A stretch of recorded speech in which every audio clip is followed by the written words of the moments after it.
Immense question pour toi. 40 ans de carrière dans les médias, là, que ce soit RDS ou maintenant avec les Canadiens de Montréal, comment décrirais-tu le chemin parcouru pour les femmes dans le monde des médias sportifs? Oui, je pense que les femmes ont fait du chemin depuis 40 ans, beaucoup.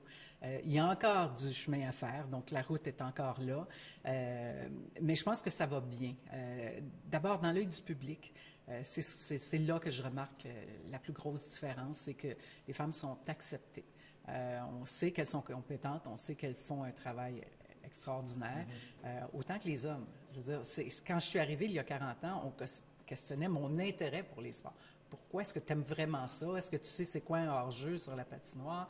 Es-tu capable de suivre un petit peu ce qui se passe? C'était un peu insultant, mais bon, je m'attendais à ça il y a 40 ans. Aujourd'hui, ben, il y a beaucoup de joueuses de hockey, premièrement, qui sont devenues analystes, qui sont devenues, je pense à Candy Lalonde, qui est devenue la première femme à faire la description, la Pierrot du féminine, avec les sénateurs d'Ottawa, Cassie Campbell. Bref, il y en a beaucoup maintenant, il y en a de plus en plus aussi, et ça, c'est une bonne nouvelle. Quand tu vois ces filles-là, tu en as nommé deux, je pense à Jessica Campbell aussi, qui est entraîneuse. Est-ce que ça te fait toujours une petite émotion de voir qu'il y a des plafonds de verre qui continuent d'être brisés?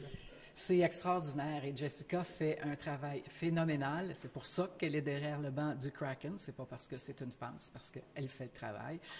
Merci à Dan Balsma qui lui permet de faire ça. Et oui, il y a toujours une émotion là-dedans. Puis bon, j'étais au Centre Bell quand le Kraken est venu.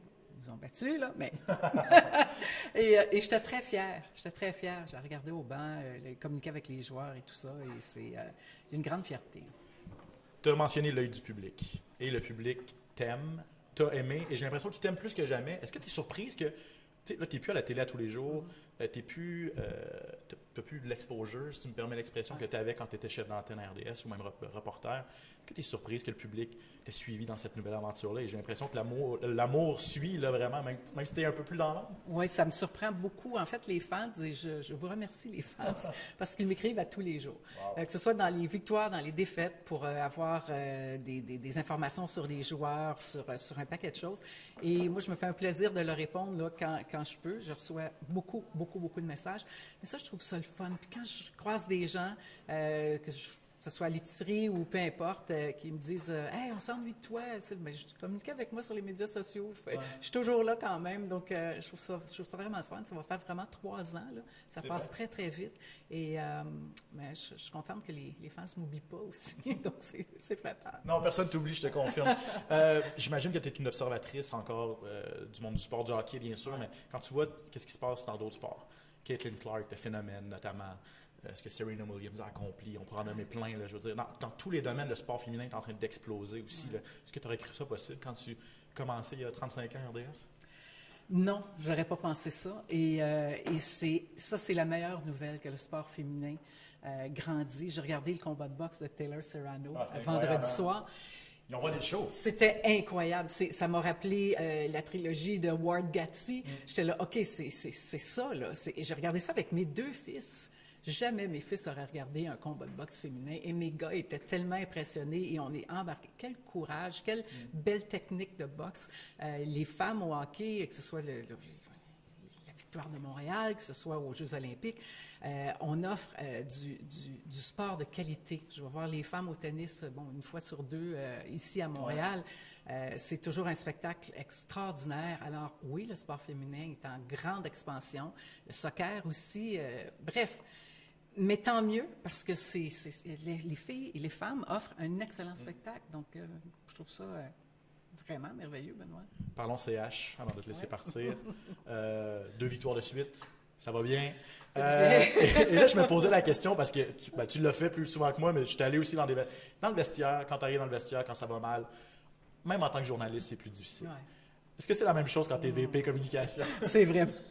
C'était pas facile depuis le début de la saison. Puis, tu sais, les victoires et les défaites, on les vit, là. Tu sais, vraiment. Quand tu es journaliste, tu as quand même un droit de réserve. Tu sais, tu as un certain détachement.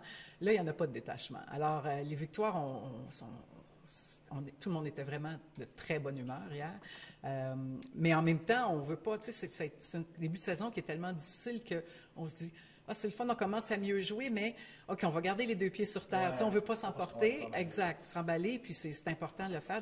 C'est sûr que dans les 6 défaites consécutives qu'on a eues, tu sais, je ne te cacherai pas que les joueurs ne veulent pas nécessairement parler aux médias tous les jours. J'imagine. Non, Deux puis, fois par non, jour. c'est sûr. Mais ils le font, puis ça, respect à tous les joueurs, parce qu'il n'y a personne qui a refusé, qui m'a dit « Ah non, Chantal, je n'ai pas le goût aujourd'hui. OK. Ils se sont tous présentés comme des professionnels, ils ont répondu à toutes les questions qui ne sont pas toujours commodes. Les journalistes ont un travail à faire, ils le savent très bien.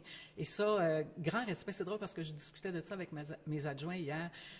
Je dis, je m'attendais à avoir des refus parce que c'est déjà arrivé, mais pas cette année. Il n'y a pas un joueur qui a refusé de se présenter devant les médias malgré les moments difficiles. Rendre ton travail plus facile. Ouais. Et en terminant, dans un marché comme Montréal, mais aussi avec la multiplication de toutes les plateformes, à quel point c'est difficile pour les joueurs de ne pas se laisser abattre par tout ce qu'ils lisent, ou est-ce qu'on essaye de les empêcher de tout lire aussi, puis de tout entendre? Oui, des fois, je leur dis, allez pas trop sur Instagram ou sur Twitter. Instagram est moins pire, je te dirais. Twitter est un petit peu plus difficile des fois. Mais ils le font parce que ils sont tous dans la vingtaine. C'est cette génération-là qui sont nés avec les médias sociaux. Mais bon, s'il y a des pots cassés à réparer, je vais le faire. Ça fait partie de mon travail. Mais en général, c'est pas si pire que ça. Des fois, ils sont au courant, des fois moins. Il y en a qui ne regardent pas, mais les plus vieux, ce sont les plus vieux. Les plus jeunes, c'est difficile de leur enlever le cellulaire dans les mains. Oui, on peut imaginer, comme dans n'importe quoi. Chantal, merci énormément, comme toujours. Bonne chance ce soir et bonne fin de saison. Merci beaucoup. Merci, Benoît. Salut tout le monde.